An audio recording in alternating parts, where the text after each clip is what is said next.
warahmatullahi wabarakatuh. Perkenalkan, nama saya M. Sultan Aulia dengan NIM 2022 143430.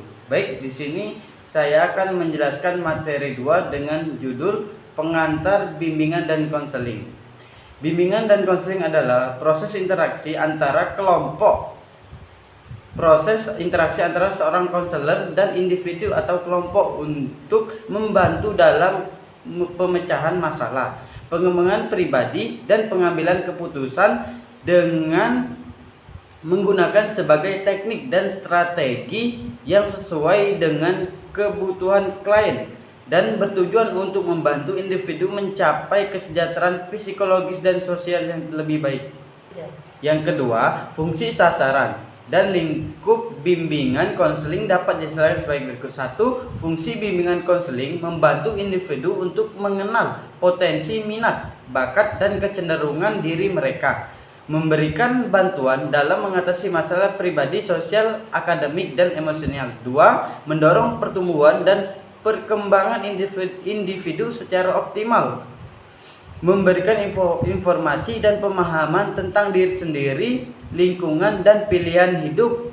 3. Menyediakan dukungan dan pembinaan untuk mencapai tujuan hidup. 2. Sasaran bimbingan konseling. Individu membantu untuk mengembangkan potensi dan mencapai kesejahteraan pribadi. Kelompok menyediakan bantuan untuk meningkatkan hubungan interpersonal dan keterampilan sosial dalam suatu kelompok.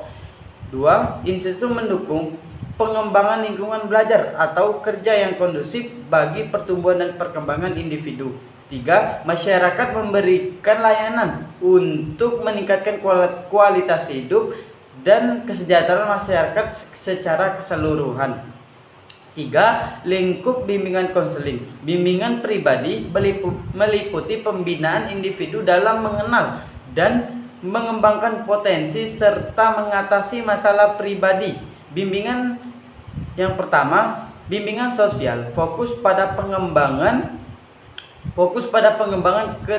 keterampilan sosial, pemecahan masalah interpersonal, dan adaptasi sosial.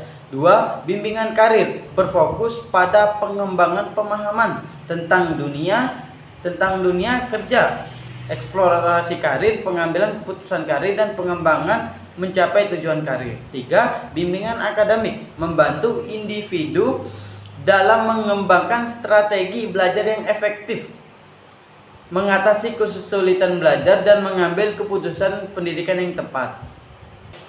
Asas-asas bimbingan dan konseling adalah prinsip-prinsip yang menjadi landasan dalam praktek bimbingan dan konseling.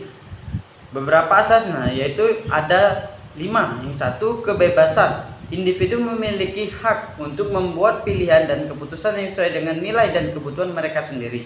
2. Kemandirian. Bimbingan dan konseling bertujuan untuk memfasilitasi pengembangan kemandirian individu dalam mengatasi masalah dan mencapai tujuan mereka sendiri. 3. Empati. Pendampingan dilakukan dengan pemahaman perasaan, pikiran, dan pengalaman individu secara mendalam sehingga dapat memberikan dukungan yang efektif. 4. Keterbukaan. Terdapat transparansi dan kejujuran dalam komunikasi antara konselor dan klien untuk menciptakan hubungan yang saling percaya dan terbuka. 5. Kesetaraan. Hubungan antara konselor dan klien didasarkan pada prinsip kesetaraan di mana kedua belah pihak memiliki nilai yang sama dan saling menghormati. Penyelenggara bimbingan dan konseling di sekolah dasar memiliki beberapa, yaitu 1. Penetapan program bimbingan dan konseling. 2. Pelayanan bimbingan individual. 3. Kegiatan kelompok bimbingan. 4. Konseling keluarga. 5. Pendampingan dalam pengambilan keputusan. 6. Penyuluhan dan pendidikan. 7. Pemantauan perkembangan siswa. 8. Kolaborasi dengan pihak-pihak terkait. 9. Krisis dan intervensi darurat.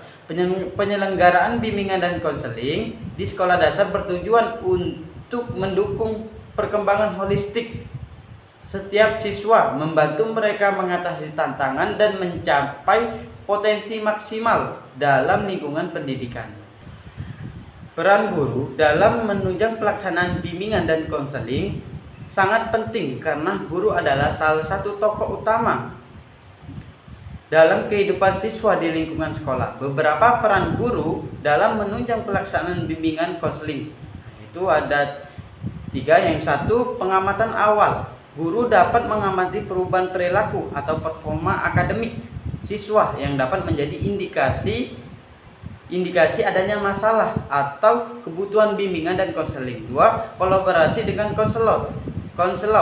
Guru dapat berkolaborasi dengan konselor untuk menyampaikan informasi mengenai perkembangan siswa, memberikan masukan terkait kebutuhan siswa yang merencanakan intervensi yang sesuai. 3. Pengembangan keterampilan sosial guru. Guru dapat mendukung pengembangan keterampilan sosial siswa di dalam kelas, termasuk kerjasama, komunikasi yang efektif, dan resolusi konflik.